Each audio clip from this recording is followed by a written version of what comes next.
Ever since Russia launched its attack on Ukraine, life in the country has been upended beyond recognition. But Ukrainian football clubs, which saw their league ground to a halt, aren't staying idle. They're using football as a platform to promote peace and to raise funds for those affected by the conflict back home. And they're calling their campaign the Global Tour for Peace. Turkey is hosting two of those games. Shakhtar Donetsk from the breakaway Donbas region in Ukraine's east is taking part in several friendly matches, including against Turkish team Fenerbahce. The tour aims to raise money for Ukraine and the millions displaced internally and those who have fled abroad. The Ukrainian team itself had been displaced back in 2014 after fighting broke out in the Donbas region between separatists and the Ukrainian military. Moscow recognized the independence of the two breakaway republics, Donetsk and Luhansk, just days before it launched its full-scale attack on Ukraine on February 24th. And joining me now from Istanbul is Burak Kizilhan. He is the Secretary General and Board Member at Fenerbahce Sports Club, which will be playing Shakhtar Donetsk on April 19. And in Menorca, Spain, is Joel Rookwood, a lecturer in sport management at University College Dublin. Gentlemen, welcome to Straight Talk. It's good to have you on the program. Burak, let me begin with you. How do you feel about this global tour for peace by Ukrainian football teams, and what kind of a message you and your team are planning to send with this game? To establish peace throughout the world, we must take advantage of uniting power of football. The only goal of this match is peace. As Fenerbahce Sports Club, we say football for peace. Moreover, we strongly believe that this match will reflect that we are with the Ukrainian people and we stand against any form of war, regardless wherever in the world. This kind of matches, this kind of matches actually shows how universal the sports power is. So, Joel, is this organization politicizing football or is using it as a tool for peace? I mean, how much of an effect it would have on football fans across the world, you think? Well, the peace-themed tour that Shakhtar Donetsk are engaged in, it heralds a message against war and for peace. So there are 4 clubs involved, included on the tour so far. So you've got Olympiacos, Fenerbahce, you just talked about, Lechia Gdansk and Hajduk Split. So all well-known teams currently in the top 4 positions in their respective leagues. And you have Shakhtar players who trained in Turkey before flying to Greece for the first time.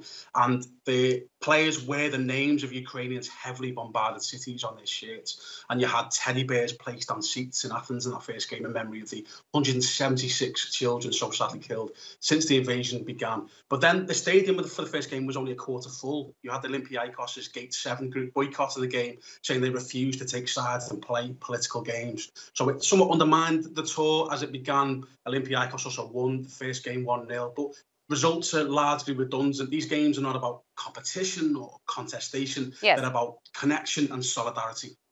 So, Burak, could such exhibition games be expanded so as to cover other popular branches like basketball, volleyball, and so on? And do you have any future plans as long as this conflict continues? Yeah, this match is a part of a project that we have been involved in and supported within the scope of a tour initiated by Shakhtar Donetsk. Within the scope of this project, we would like to provide our best support if there is a demand for other branches as well. So we know, Joel, the Ukrainian Premier League has not played since the start of the Russian attacks in Ukraine, and its World Cup qualifying playoff against Scotland was postponed from March until June. How is this crisis affecting the global football industry, and what kind of measures could be taken? I don't think it will have a particularly significant impact on like the football economy. For instance, you mentioned that the domestic game has been postponed in Ukraine, hence some of these matches taking place. I think the conflict has been extremely disruptive. It's damage to Ukrainian sporting infrastructure is an example of that. And also on the same other side of the coin, you have Russian athletes being banned, which was instigated initially by other nations, indicative of a refusal perhaps to legitimise Russian aggression.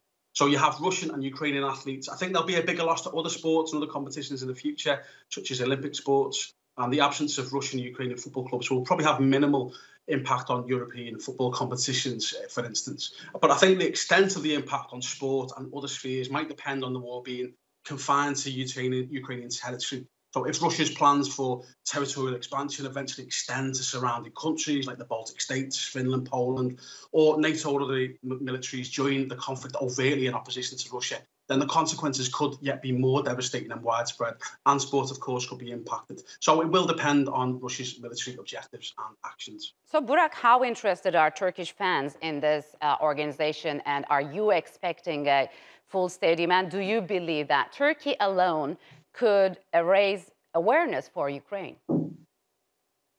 In our country, football is experienced so intensely and paid a lot of attention.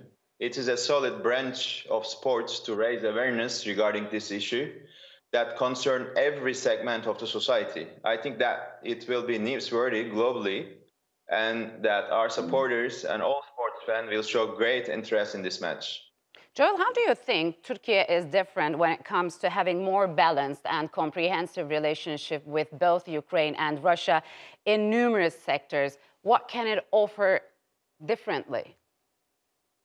Well, I think Turkey's position geographically and geopolitically is certainly interesting, offering historically a buffer between the EU and Iran, and Ukraine is interesting as a buffer between the EU and Russia. So both countries have similarities in terms of their geopolitical location.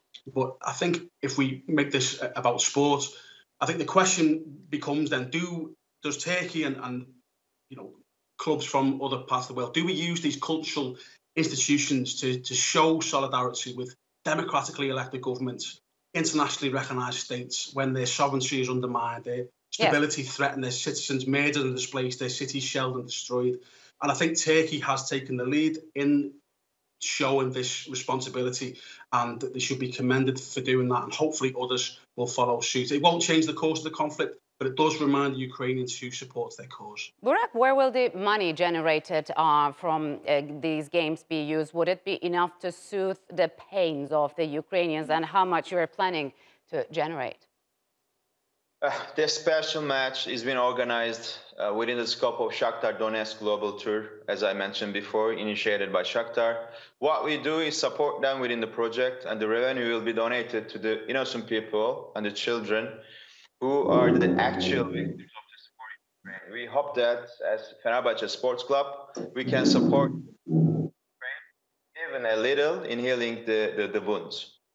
And on the other hand, we know Shakhtar Donetsk has been running away from violence. In 2014, they had to leave for Lviv when Russian forces pounded their stadium. They then moved east to Kyiv before settling in Kyiv. So, Joel, how significant is this for a football team going through such violence and becoming, in a way, internally displaced?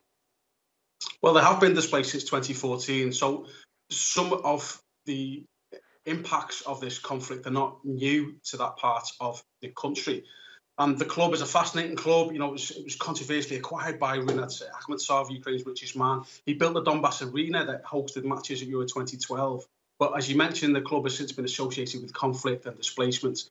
It's got a really successful business model, recruiting Brazilian players like Willian, Fernandinho and Costa, sold for huge profits. It's won 35 trophies since 2001, including the 2009 UEFA Cup. So it's the most successful club in the modern Premier League era. So it's right to think that this club is the manifestation of this kind of peace-building effort that involves clubs from across Europe. Yes.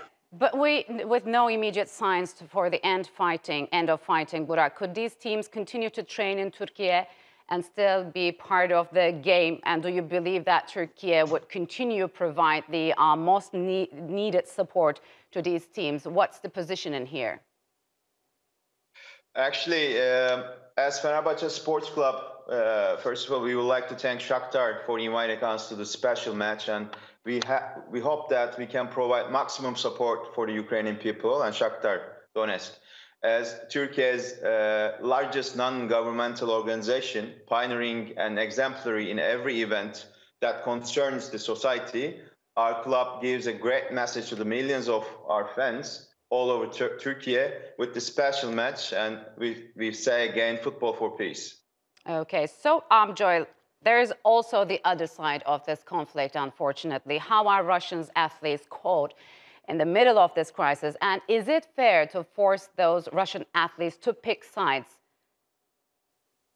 Well, there are layers of victimization to a conflict, and the most significant of those have suffered deaths and injuries and displacements. But at the other end, still on that scale, are they, in some cases, innocent victims from Ukraine, but also from Russia. It could be argued those sportsmen and women who have no say in a conflict taking place.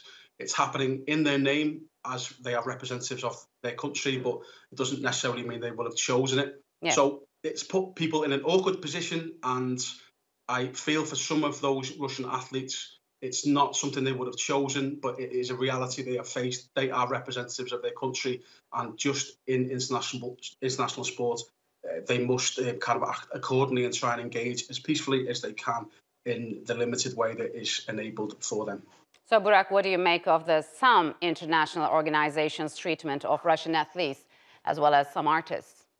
Yeah, actually, I really like to mention one thing, which is when Christian Eriksen had a heart attack on the field in Euro 2020, all the sports fans were devastated. Thanks God, now he's returning to football. That day, we realized that how sadness became a uniting power with football.